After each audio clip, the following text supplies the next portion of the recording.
बोलो भागवत भगवान की जय। दशम स्कंद 70वां अध्याय। भगवान श्री कृष्ण की नित्यचर्या और उनके पास जरासंध के कैदी राजाओं के दूत का नाम। श्री सुखदेव जी कहते हैं, परीक्षित, जब सवेरा होने लगता है, कुक्कुट मुर्गे बोलने लगते हैं, तब वे श्री कृष्ण पत्नियां जिनके कंठ में श्री कृष्ण ने अपनी भुजा डाल रखी है, उनके बिछोह की आशंका से व्याकुल हो जाती हैं और उन मुर्गों को कोसने लगती। उस समय पारिजात की सुगंध से सुवासित बीनी बीनी वायु बहने लगती। भौरे ताल स्वर से अपनी संगीत की तान छोड़ देते, पक्षियों की नींद उचट जाती। वे बंदी जनों की भांति भगवान श्री कृष्ण को जगाने के लिए मधुर स्वर से कलरव करने लगते। रुक्मिणी जी अपने प्रियतम के भुजबाज से बंधी रहने पर भी आलिंगन छूट जाने की आशंका से अत्यंत सुहावने और पवित्र ब्रह्मउत को भी असह समझने लगती थी। भगवान श्री कृष्ण प्रतिदिन ब्रह्मउत में ही उड़ जाते, हाथ मुँह धोकर अपने मायातीत आत्मस्वरूप का ध्यान करने लगते। उस समय उनका रोम रोम आनंद से खिल उठता था। परीक्षित, भगवान का ये आत्मस्वरूप सजातीय विजातीय स्वगत वेद से रहित एक अखंड है, क्योंकि उनमें किसी प्रकार की उपाधि उपाधि के कारण होने वाला अन्य वस्तु का अस्तित्व नहीं है। यही कारण है कि अविनाशी सत्य है। जैसे चंद्रमा सूर्य आदि नेत्र इंद्रिय के द्वारा, नेत्र इंद्रिय चंद्रमा सूर्य आदि के द्वारा प्रकाशित होती है, वैसे ये आत्मस्वरूप दूसरे के द्वारा प्रकाशित नहीं, स्वयं प्रकाशवान है। इसका कारण है कि अपने स्वरूप में ही सदा सर्वदा और काल की सीमा के परे भी एक रस स्थित रहने के कारण अविद्या उसका स्पर्श भी नहीं कर सकती। इसी से प्रकाश है, प्रकाश का भाव उसमें नहीं है। जगत की उत्पत्ति स्थिति नाश की कारणभूता ब्रह्म शक्ति, विष्णु शक्ति, रुद्र शक्तियों के द्वारा केवल इस बात का अनुमान हो सकता है कि यह स्वरूप एक रस सत्ता रूप और अनंत स्वरूप है। उसी को समझाने के लिए ब्रह्म नाम से कहा जाता है। भगवान श्री कृष्ण अपने उसी आत्मस्वरूप का प्रतिदिन ध्यान करते। इसके बाद वे विधि पूर्वक निर्मल और पवित्र जल में स्नान करते, फिर शुद्ध धोती पहनकर दुपट्टा ओढ़कर यथाविधि नित्य कर्म संध्या वंदन आदि करते। इसके बाद हवन करते, मौन होकर गायत्री का जप करते। क्यों ना हो वे सत्पुरुषों के पात्र आदर्श जो हैं। इसके बाद सूर्योदय होने के समय सूर्य पर स्नान करते और कला स्वरूप देवता ऋषि और पितरों का तर्पण करते। फिर कुल के बड़े बूढ़ों और ब्राह्मणों की विधि पूर्वक पूजा करते। इसके बाद परम मनस्वी श्री कृष्ण दुधारू पहले ब्याई हुई बछड़े वाली सीधी शांत गौं को दान करते। उस समय उन्हें सुंदर वस्त्र मोतियों की माला पहना दी जाती, सींग में सोना और खुरों में चांदी मढ़ी दी जाती। वे ब्राह्मण को वस्त्राभूषण से सुसज्जित करके रेशमी वस्त्र, मर्ग, चर्म और तिल के समान स्थित प्रतिदिन 13,084 गौ इस प्रकार दान करते। तदंतर अपनी विभूति रूप गो ब्राह्मण देवता कुल के बड़े बूढ़े गुरुजन और समस्त प्राणियों को भी प्रणाम करके मांगलिक वस्तुओं का स्पर्श करते। परीक्षित, यद्यपि भगवान के शरीर का सहज सौंदर्य मनुष्य लोक का अलंकार है, फिर भी वे अपने पीताम्बर आदि दिव्य वस्त्र, कौस्तुभ आदि आभूषण, पुष्पों के हार और चंदन आदि दिव्य अंगरस से अपने को आभूषित करते। इसके बाद वे घी तर्पण में अपना मुखारविंद देखते, गाय बैल ब्राह्मण और देव प्रतिमाओं का दर्शन करते, फिर पूर्ववासी अंतपुर में रहने वाले चारों वर्णों की लोगों की अभिलाषाएं पूर्ण करते और अपनी अन्य ग्रामवासी प्रजा की कामना पूर्ति करके उसे संतुष्ट करते। इन सबको प्रसन्न देखकर स्वयं ही आनंदित होते। पुष्पमाला, तांबूल, चंदन, अंगराग और वस्तुएं पहले ब्राह्मण स्वजन संबंधी मंत्री और रानियों को बांट देते, उनसे बची स्वयं अपने काम में लाते। भगवान ये सब करते होते तब तक दारुका नाम का सारथी सुग्रीव आदि घोड़ों से जुता हुआ अत्यंत अद्भुत रथ ले आता, प्रणाम करके भगवान के सामने खड़ा हो जाता। इसके बाद भगवान श्री कृष्ण सात्यकी और उद्धव जी के साथ अपने हाथ से सारथी का हाथ पकड़कर रथ पर सवार होते। ठीक वैसे ही जैसे भुवन भास्कर भगवान सूर्य उदयाचल पर आरूढ़ होते हैं, उस समय रनिवास की स्त्रियां लज्जा एवं प्रेम से भरी चितवन से उन्हें निहारती लगती हैं, बड़े कष्ट से उन्हें विदा करती हैं। भगवान मुस्कुराकर उनके चित्त को चुराते हुए महल से निकलते। परीक्षित, तदंतर भगवान श्री कृष्ण समस्त यदुवंशियों के साथ सुधर्मा नाम की सभा में प्रवेश करते। उस सभा की ऐसी महिमा है कि जो लोग उस सभा में जा बैठते उन्हें भूख, प्यास, शोक, मोह, जरा, मृत्यु ये 6 उर्मियां नहीं सताती। इस प्रकार भगवान श्री कृष्ण सब रानियों से अलग अलग विदा होकर एक ही रूप में सुधर्मा सभा में प्रवेश करते। वहां जाकर श्रेष्ठ सिंहासन पर विराज जाते। उनकी अंग कांति से दिशाएं प्रकाशित होती रहती। उस समय यदुवंशी वीरों के बीच में यदुवंश शिरोमणि भगवान श्री कृष्ण की ऐसी शोभा होती, जैसे आकाश में तारों से घिरे हुए चंद्रदेव शोभामान होते हैं। परीक्षित, सभा में विदूषक लोग विभिन्न प्रकार के हास्य विनोद से, नटाचार्य अभिनय से और नर्तकियां कलापूर्ण नृत्यों से अलग अलग अपनी टोलियों के साथ भगवान की सेवा करती हैं। उस समय मृदंग, वीणा, पखा, बज, बांसुरी, झांझ, शंख बजने लगते। सूत, मागध और बंदीजन नाचते गाते और भगवान की स्तुति करते। कोई व्याख्या कुशल ब्राह्मण वहाँ बैठकर वेद मंत्रों की व्याख्या करते। कोई पूर्वकालीन पवित्र कीर्ति नरपतियों के चरित्र कह कर सुनाते। एक दिन की बात है, द्वारकापुरी में सभा के द्वार पर एक मनुष्य आया। द्वारपालों ने भगवान को उसके आने की सूचना देकर उसे राजभवन में उपस्थित किया। उस मनुष्य ने परमेश्वर भगवान श्री कृष्ण को हाथ जोड़कर नमस्कार किया। उन राजाओं का जिन्होंने राजा सिंध के दिग्विजय के साथ उनके सामने सिर झुकाया नहीं था और बलपूर्वक कैद कर लिए गए थे, जिनकी संख्या 20,000 थी। जरासिंध के बंदी बनने का दोष श्री कृष्ण के सामने निवेदन किया। सच्चिदानंद स्वरूप श्री कृष्ण, आप मनोवाणी के अगोचर हैं। जो आपकी शरण में आता है उसके सारे भय और ताप सब नष्ट हो जाते हैं। प्रभु, हमारी भेद बुद्धि मिटी नहीं है। हम जन्म मृत्यु रूप संसार के चक्कर से भयभीत होकर आपकी शरण में आए हैं। भगवान, अधिकांश जीव ऐसे सकाम और निषिद्ध कर्मों में फंसे हुए हैं। वे आपके बतलाई हुए अपने परम कल्याणकारी कर्म आपकी उपासना से विमुख हो गए हैं और अपने जीवन एवं जीवन संबंधी आशा अभिलाषाओं से भ्रम भटक रहे हैं। परंतु आप बड़े बलवान हैं। आप काल रूप से सदा सर्वदा सावधान रहकर उनकी आशालता का तुरंत समूल उच्छेद कर डालते हैं। हम आपके उस काल रूप को नमस्कार करते हैं। आप स्वयं जगदीश्वर हैं। आपने जगत में अपने ज्ञान, बल आदि कलाओं के साथ इसलिए अवतार ग्रहण किया है कि संतों की रक्षा करें और दुष्टों को दंड दें। ऐसी अवस्था में प्रभु, जरासंध आदि कोई राजा आपकी इच्छा और आज्ञा के विपरीत हमें कैसे कष्ट दे सकते हैं? ये बात हमारी समझ में नहीं आती। यदि ये कहा जाए कि जरासंध हमें कष्ट नहीं देता, उसके रूप में उसे निमित्त बनाकर हमारे अशुभ कर्मी हमें दुख पहुंचा रहे हैं, तो ये भी ठीक नहीं, क्योंकि हम लोग आपके अपने हैं। तब हमारे दुष्कर्म हमें फल देने में कैसे समर्थ हो सकते हैं? इसलिए आप कृपा करके अवश्य हमें इस कलेश से मुक्त कीजिए। प्रभु, हम जानते हैं कि राजा बनने का सुख प्रारब्ध के अधीन एवं विषय साध्य है। सच कहें तो स्वप्न सुख के समान है, अत्यंत तुक्ष और असत है।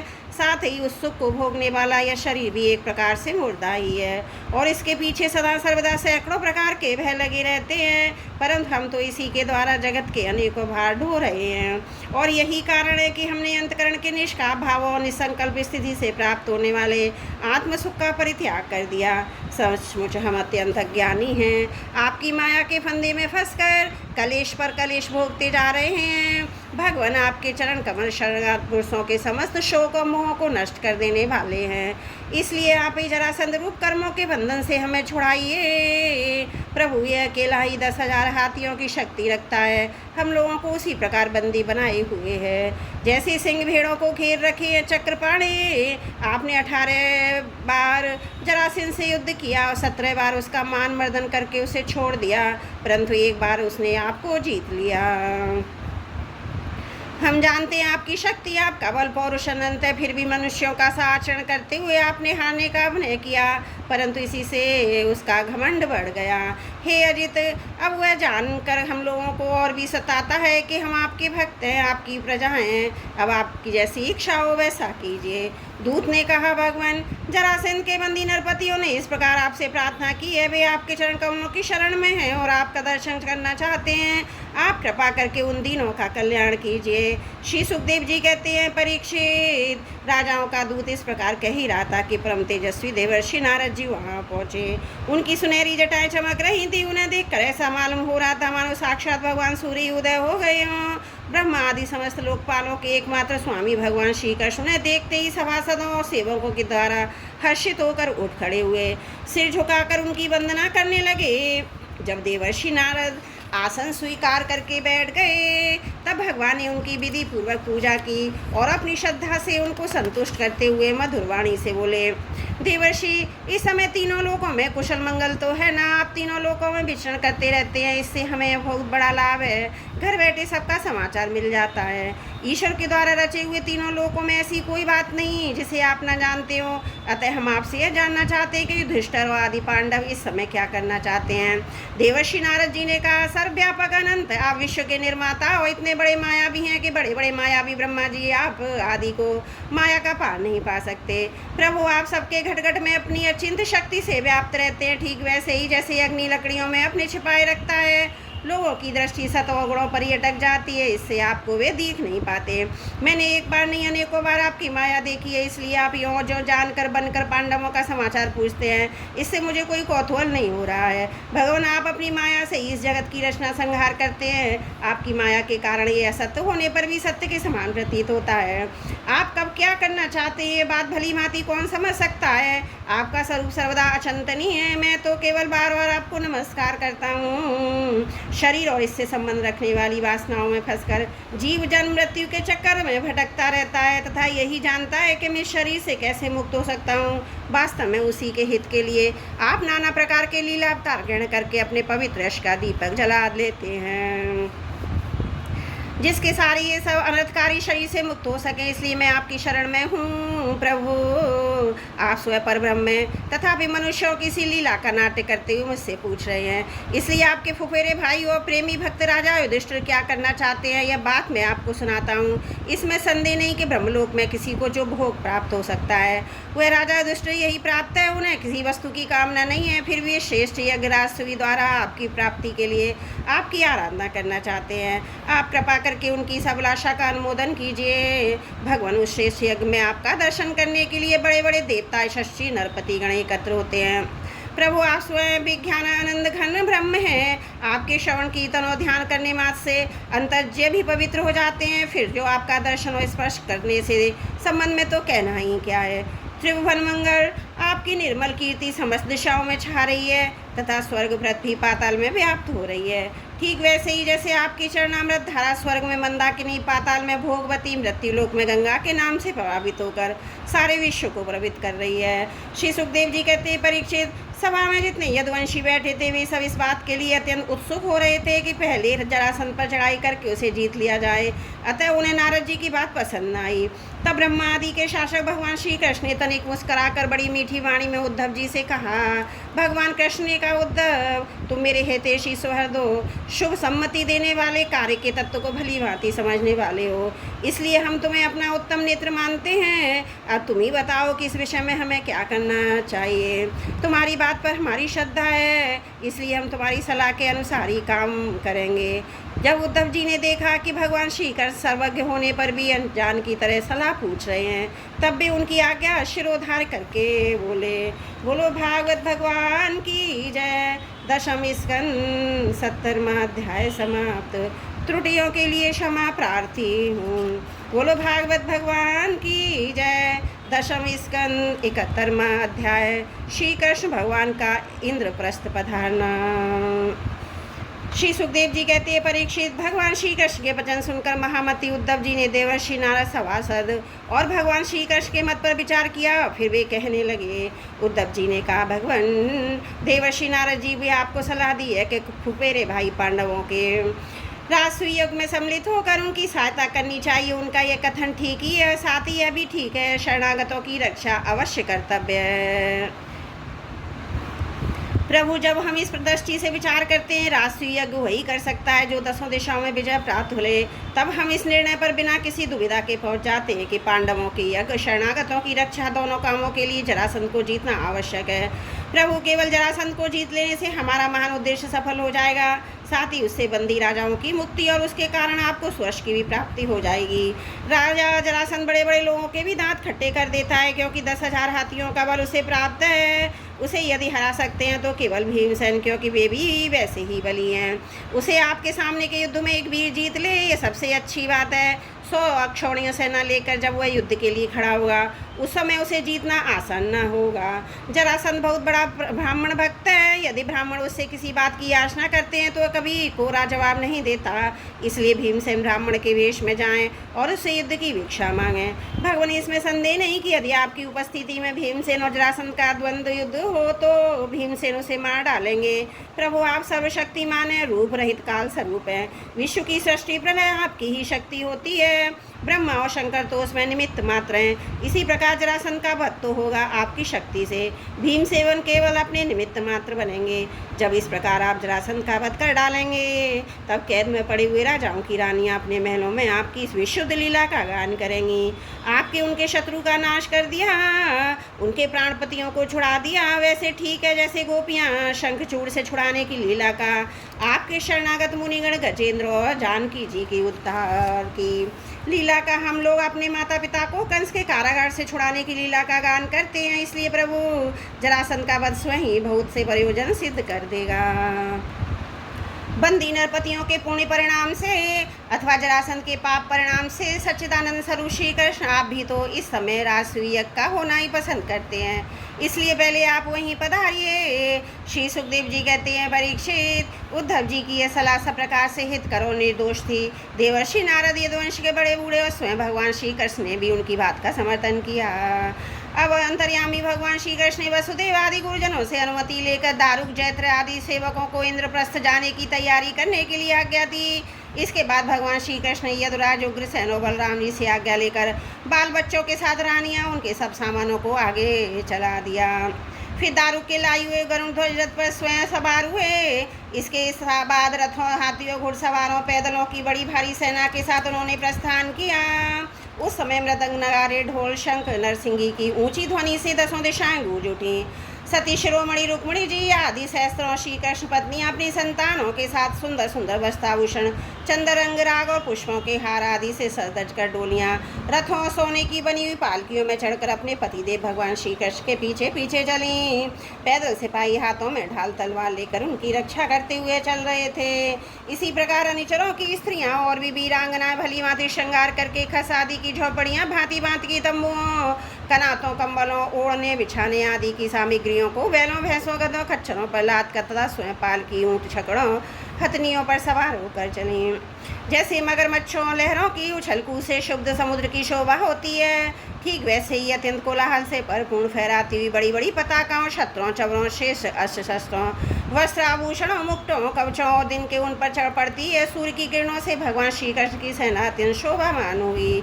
देवर्षि नारद जी भगवान श्री कृष्ण से सम्मानित होकर उनके निश्चय को सुनकर बहुत प्रसन्न हुए। भगवान के दर्शन से उनका हृदय समस्त इंद्रियां परमानंद में मगन हो गईं। विदा होने के समय भगवान श्री कृष्ण ने उनका नाना प्रकार की सामग्रियों से पूजन किया। अब देवर्षि नारद ने उन्हें मन ही मन प्रणाम किया और उनकी दिव्य मूर्ति को हृदय में धारण करके आकाश मार्ग से प्रस्थान किया। इसके बाद श्री कृष्ण ने जरासंध के बंदी नरपतियों को दूत को अपनी मधुर वाणी से आश्वासन देते हुए कहा, दूत तुम अपने राजाओं से जाकर कहना, डरो मत, तुम लोगों का कल्याण हो, मैं जरासंध को मरवा डालूंगा। भगवान की ऐसी आज्ञा पाकर दूत गिरिव्रत चला गया और नरपतियों को भगवान श्री कृष्ण का संदेश ज्यों का त्यों सुना दिया। वे राजा भी कारागार से छूटने के लिए शीघ्र से शीघ्र भगवान के शुभ दर्शन की बाट जोड़ने लगे। परीक्षित अब भगवान श्री कृष्ण आनर्त, सौबीर, मरु, कुरुक्षेत्र, उनके बीच में पड़ने वाले पर्वत, नदी, नगर, गांव, अहीरों की बस्तियां तथा खानों को पार करते हुए आगे बढ़ने लगे। भगवान मुकुंद मार्ग में दशदती एवं सरस्वती नदी पर करके पांचाल और मत्स्य देशों में होते हुए इंद्रप्रस्थ जा पहुँचे। परीक्षित भगवान श्री कृष्ण दर्शन अत्यंत दुर्लभ है। जब अजात शत्रु महाराजा युधिष्ठिर को यह समाचार मिला कि भगवान श्री कृष्ण पधार गए हैं, तब उनका रोम रोमानन से खिल उठा। वे अपने आचार्यों और स्वजन संबंधियों के साथ भगवान की आगवानी करने के लिए नगर से बाहर आए। मंगल गीत गाए जाने लगे, बाजे बजने लगे, बहुत से ब्राह्मण मिलकर ऊंचे स्वर से वेद मंत्रों का उच्चारण करने लगे। इस प्रकार वे बड़े आदर से ऋषिकेश भगवान का स्वागत करने के लिए चले, जैसे इंद्रियां मुख्य प्राण से मिलने जा रही हों। भगवान श्री कृष्ण को देखकर राजा युधिष्ठिर का हृदय स्नेहाति के रस से गदगद हो गया। उन्हें बहुत दिनों पर अपने प्रियतम भगवान श्री कृष्ण को देखने का सौभाग्य प्राप्त हुआ था, अतः वे उन्हें बार बार अपने हृदय से लगाने लगे। भगवान श्री कृष्ण का श्री विग्रह भगवती लक्ष्मी जी का पवित्र और एकमात्र निवास स्थान है। राजा युधिष्ठिर अपनी दोनों भुजाओं से उनका आलिंगन करके समस्त पाप तापों से छुटकारा पा गए। वे सर्वतोभावेन परमानंद के समुद्र में मगन हो गए। नेत्रों में आंसू झलक आए, अंग अंग पुलकित हो गया। उन्हें इस विश्व के प्रपंच के भ्रम का तनिक भी स्मरण न रहा। तदंतर भीमसेन ने मुस्कुराकर अपने मेरे भाई श्री कृष्ण का आलिंगन किया। इससे उन्हें बड़ा आनंद मिला। उस समय उनके हृदय में इतना प्रेम उमड़ा कि उन्हें भास्कर स्मृति भी गई। नकुल सहदेव अर्जुन ने भी अपने परम प्रियतम हितैषी भगवान श्री कृष्ण का बड़े आनंद से आलिंगन प्राप्त किया। उस समय उनके नेत्रों में आंसुओं की बाढ़ सी आ गई थी। अर्जुन ने पुनः भगवान श्री कृष्ण का आलिंगन किया। नकुल और सहदेव ने अभिवादन किया। स्वयं भगवान श्री कृष्ण ने ब्राह्मणों और कुरुवंशी वृद्धों को यथायोग नमस्कार किया। कुरु, संजय और केकय देश के नरपतियों ने भगवान श्री कृष्ण का सम्मान किया। भगवान श्री कृष्ण ने उनका यथोचित सत्कार किया। सूत, मागध, बंदी जन और ब्राह्मण भगवान की स्तुति करने लगे तथा गंधर्व, नट, विदूषक आदि मृदंग, शंख, नगारे, बीड़ा, ढोल आदि नरसिंगे बजा बजा कर कमल नयन भगवान श्री कृष्ण को प्रसन्न करने के लिए नाचने गाने लगे। इस प्रकार परम यशस्वी भगवान श्री कृष्ण ने अपने स्वजनों के साथ सब प्रकार से सुसज्जित इंद्रप्रस्थ नगर में प्रवेश किया। उस समय लोग आपस में भगवान श्री कृष्ण की प्रशंसा करते चल रहे थे। इंद्रप्रस्थ नगर की सड़कें और गलियां मत वाले हाथियों के मत से तथा सुगंधित जल से सींच दी गई थी। जगह जगह रंग बिरंगी झंडियां लगा दी गई थी। सुनहले तोरण बांधे गए थे। सोने के जल भरे कलश स्थान स्थान पर शोभा पा रहे थे। नगर के नर नारी नहा धोकर तथा नए वस्त्र, आभूषण, पुष्पों के हार, इत्र, फुलेल आदि से सज कर घूम रहे थे। घर घर में ठौर ठौर पर दीपक जलाए गए थे जिनसे दीपावली की सी झटा हो रही थी। प्रत्येक घर के झरोके से धूप का धुआं निकलता हुआ बहुत ही भला मालूम होता था। सभी घरों के ऊपर पताकाएं फहरा रही थीं। सोने के कलश और चांदी के शिखर जगमगा रहे थे। भगवान श्री कृष्ण इस प्रकार के महलों से परिपूर्ण पांडवों की राजधानी इंद्रप्रस्थ नगर को देखते हुए आगे बढ़ रहे थे। जब युवतियों ने सुना कि मानव नेत्रों के पान मात्र अर्थात अत्यंत दर्शनीय भगवान श्री कृष्ण राजपथ पर आ रहे हैं, तब उनके दर्शन की उत्सुकता से आवेग से उनकी चोटियां और साड़ियों की गांठें ढीली पड़ गई। उन्होंने घर का कामकाज तो छोड़ ही दिया, सेज पर सोए अपने पतियों को भी छोड़ दिया और भगवान श्री कृष्ण का दर्शन करने के लिए राजपथ पर दौड़ आई। सड़क पर हाथी, घोड़े, रथों, पैदल सेना की भीड़ लग रही थी। उन स्त्रियों ने अटारियों पर चढ़कर रानियों के सहित भगवान श्री कृष्ण का दर्शन किया। उनके ऊपर पुष्पों की वर्षा की और मनी मन आलिंगन किया तथा प्रेम भरी मुस्कान एवं चितवन से उनका सुस्वागत किया। नगर की स्त्रियां राजपथ पर चंद्रमा के समान विराजमान ताराओं के समान श्री कृष्ण की पत्नियों को देखकर आपस में कहने लगी, सखी, इन बड़भाग्नी रानियों ने जाने कौन से पुण्य किए हैं जिनके कारण पुरुष शिरोमणि भगवान श्री कृष्ण उन्मुत हास्य विलासपूर्ण कटाक्ष से उनकी ओर देखकर उनके नेत्रों को परमानंद प्रदान करते हैं। इसी प्रकार भगवान श्री कृष्ण राजपथ से चल रहे थे। स्थान स्थान पर बहुत से निष्पाप धनी मानी और शिल्पजीवी नागरिकों ने उनको मांगलिक वस्तुएं ला ला कर उनकी पूजा अर्चा और स्वागत सत्कार किया। अंधपुर की स्त्रियां भगवान श्री कृष्ण को देखकर प्रेमानंद से भर गईं। इन्होंने अपने प्रेम बेलो आनंद से खिले हुए नेत्रों के द्वारा भगवान का स्वागत किया और श्री कृष्ण का स्वागत सत्कार स्वीकार करते हुए राजमहल में पधारे। जब कुंती ने अपने त्रिभुवनपति भतीजे श्री कृष्ण को देखा तब उनका हृदय प्रेम से भर गया।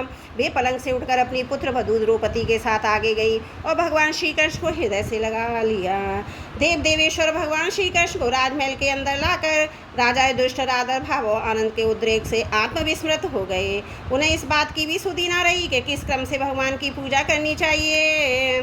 भगवान श्री कृष्ण ने अपनी बुआ कुंती और गुरुजनों की पत्नियों का अभिवादन किया।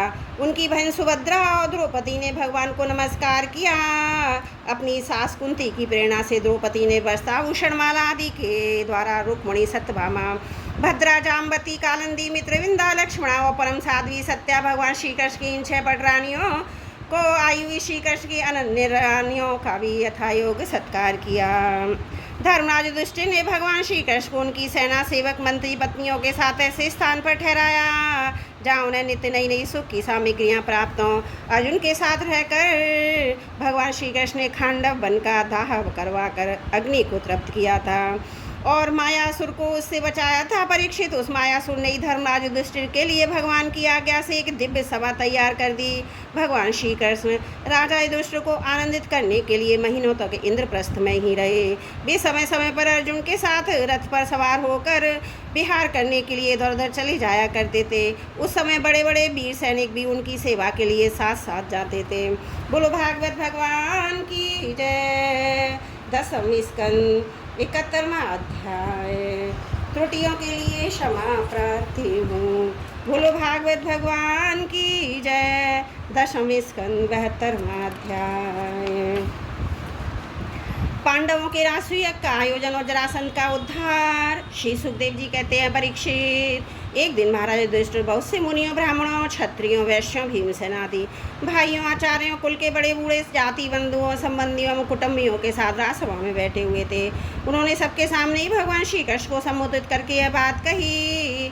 धर्मराज युधिष्ठिर ने कहा, गोविंद, मैं सर्वश्रेष्ठ राजसूय यज्ञ के द्वारा आपका और आपके परम पावन विभूति स्वरूप देवताओं का यजन करना चाहता हूँ। प्रभु, आप कृपा करके मेरा ये संकल्प पूर्ण कीजिए। कमलनाभ, आपके चरण कमलों की पादुकाएं समस्त अमंगलों को नष्ट करने वाली हैं। जो लोग निरंतर उनकी सेवा करते हैं, ध्यान और स्तुति करते हैं, वास्तव में वे ही पवित्र आत्मा हैं।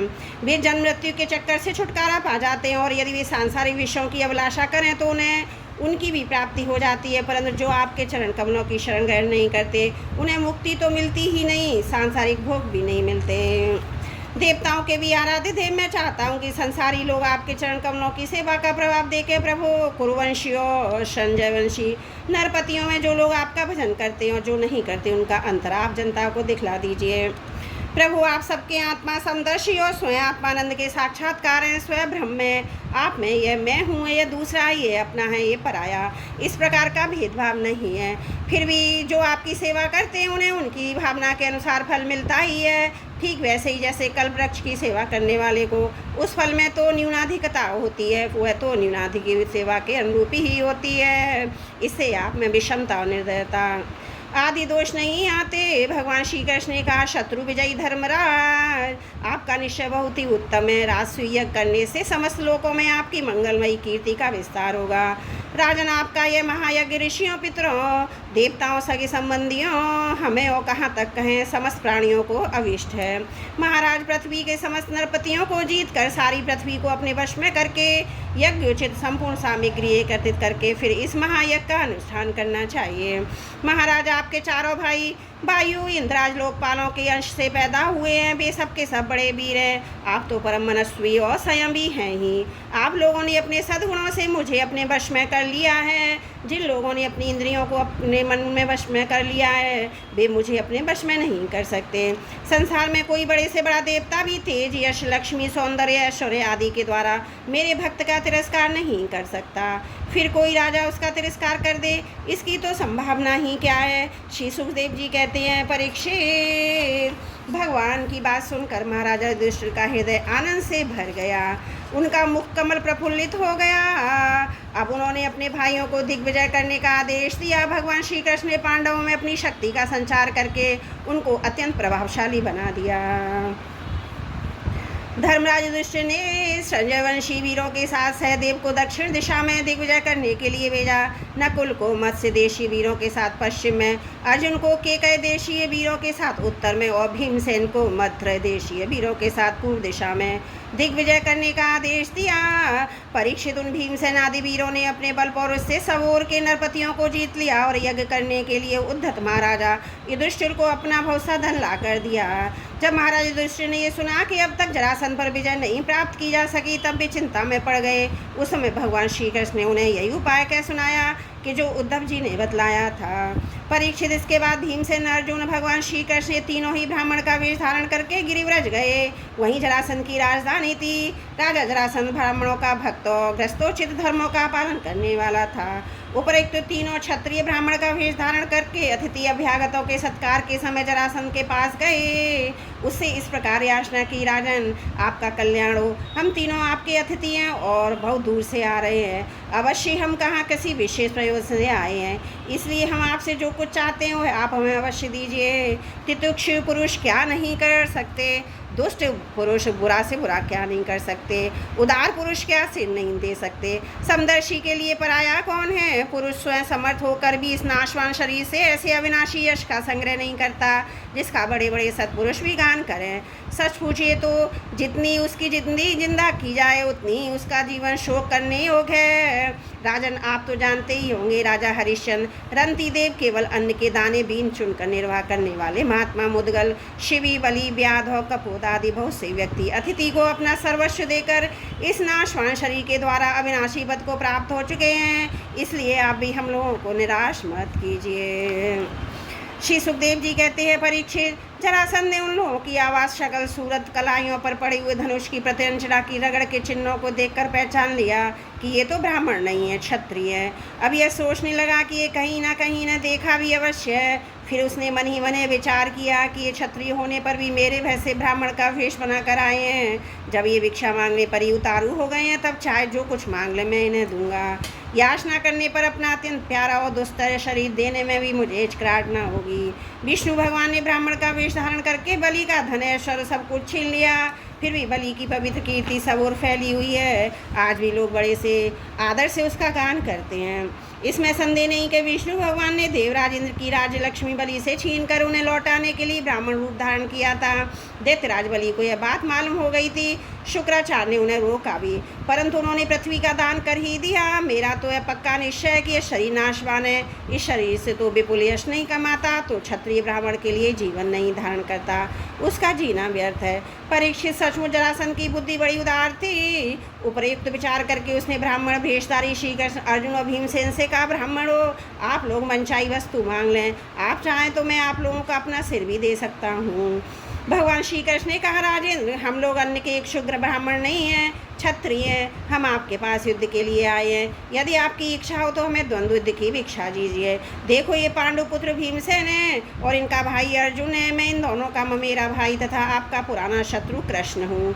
जब भगवान श्री कृष्ण ने इस प्रकार अपना परिचय दिया, तब राजा जरासंध ठठाकर हंसने लगा, चिढ़कर बोला, अरे मूर्खो, यदि तुम्हें युद्ध की इच्छा है तो लो, मैं तुम्हारी प्रार्थना स्वीकार करता हूँ। परंतु कृष्ण, तुम तो बड़े डरपोक हो। युद्ध में तुम घबरा जाते हो, यहाँ तक कि मेरे डर से तुमने अपनी नगरी मथुरा भी छोड़ दी तथा समुद्र की शरण ली। इसलिए मैं तुम्हारे साथ नहीं लड़ूंगा। यह अर्जुन भी कोई योद्धा नहीं है। एक तो अवस्था में मुझसे छोटा, दूसरे कोई विशेष बलवान भी नहीं है। इसलिए अभी मेरे जोड़े का वीर नहीं है। मैं इसके साथ भी युद्ध नहीं करूँगा। रहे भीमसेन, ये अवश्य मेरे समान बलवान हो, मेरे जोड़ के हैं। जरासंध ने एक कहकर भीमसेन को एक बहुत बड़ी गदा दे दी और स्वयं दूसरी गदा लेकर नगर से बाहर निकल आया। अब दोनों रण उन्मत्तों भी अखाड़ों में आकर एक दूसरे से भिड़ गए और अपनी वज्र के समान कठोर गदाओं से एक दूसरे पर चोट करने लगे। दाएं बाएं तरह तरह के पैतरे बदलते हुए ऐसे शोभामान हो रहे थे मानो दो श्रेष्ठ नट रंगमंच पर युद्ध का अभिनय कर रहे हैं। परीक्षित, जब इनकी एक की गदा दूसरी की गदा से टकरा दी, तब ऐसा मालूम होता मानो युद्ध करने वाले दो हाथियों के दांत आपस में भिड़ चटपटा कर रहे हैं। बड़े जोर से बिजली चड़क रही है। तब दो हाथी क्रोध में भरकर लड़ने लगते हैं। उनकी आग की डालियां तोड़ तोड़ कर एक दूसरे पर प्रहार करते हैं। उस समय एक दूसरे की चोट से वे डालियां चूर चूर हो जाती हैं। वैसे ही ये सब जरासंध भीमसेन बड़े वेग से गदा चला चला कर एक दूसरे के कंधों, कमरों, पैरों, हाथों, जांघों, पसलियों पर चोट करने लगे। तब उनकी गदाएं उनके अंगों से टकरा टकरा कर चकनाचूर होने लगीं। इस प्रकार जब गदाएं चूर चूर हो गईं, तब दोनों वीर क्रोध में भरकर अपने घूंसों से एक दूसरे को कुचल डालने की चेष्टा करने लगे। उनके घूंसे ऐसी चोट करते मानो लोहे का घन गिर रहा हो। एक दूसरे पर खुलकर चोट करते हुए दो हाथियों की तरह उनके थप्पड़ों घूंसों का कठोर शब्द बिजली की कड़कड़ाहट के समान जान पड़ता था।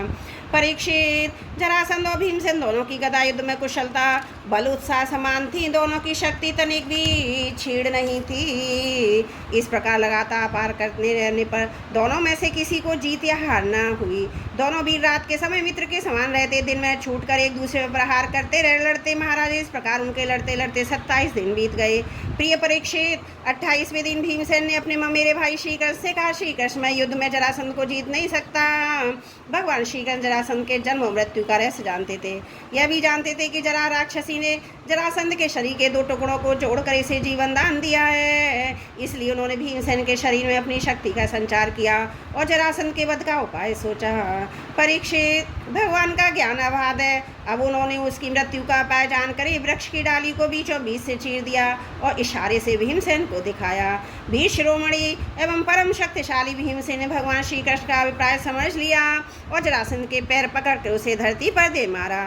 फिर उसके एक पैर को उसके पैर के नीचे दबाया और दूसरे को दूसरे हाथों से पकड़ लिया। इसके बाद भीमसेन ने उसे गदा की ओर से इस प्रकार चीरा जैसे गजराज वृक्ष की डाली चीर डाले। लोगों ने देखा कि जरासंध के शरीर के दो टुकड़े हो गए। फिर इस प्रकार उन्होंने एक एक पैर, जांग, अंडकोश, कमर, पीठ, स्तन, कंधा, भुजा, नेत्र, बाएं और कान अलग अलग हो गए। मगधराज जरासंध की मृत्यु हो जाने पर वहाँ की प्रजा बड़े जोर से हाय हाय पुकारने लगी। भगवान श्री कृष्ण और अर्जुन ने भीमसेन का आलिंगन करके उनका सत्कार किया। सर्वशक्तिमान भगवान श्री कृष्ण के स्वरूप और विचारों को कोई भी नहीं समझ सकता। वास्तव में वे ही समस्त प्राणियों के जीवन दाता हैं। उन्होंने जरासंध के राज सिंहासन पर उसके पुत्र सहदेव का अभिषेक कर दिया और जरासंध ने जिन राजाओं को कैदी बना रखा था उन्हें कारागार से मुक्त कर दिया। बोलो भागवत भगवान की जय। दशम स्कंद 72वां अध्याय समाप्त। त्रुटियों के लिए क्षमा चाहती हूँ।